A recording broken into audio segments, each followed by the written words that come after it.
In this video, I will show with you how to redeem codes in El Eduardo. So friends, if you want to redeem codes, follow me in this video. In this case, I want to use a gift card codes. For example, I have a Fortnite gift codes. If you want to have a codes on Fortnite, just select a region here. If you want to buy, for example, a code, and if you have any codes, click just buy now.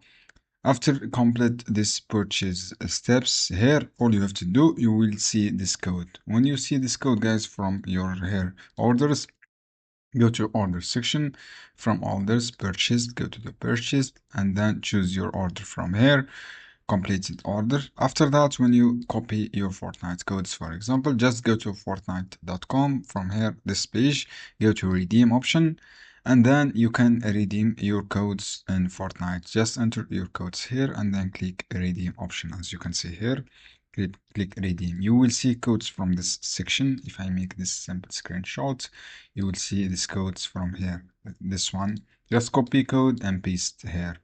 I hope this guide helpful for you. Don't forget to give like and give share this video for more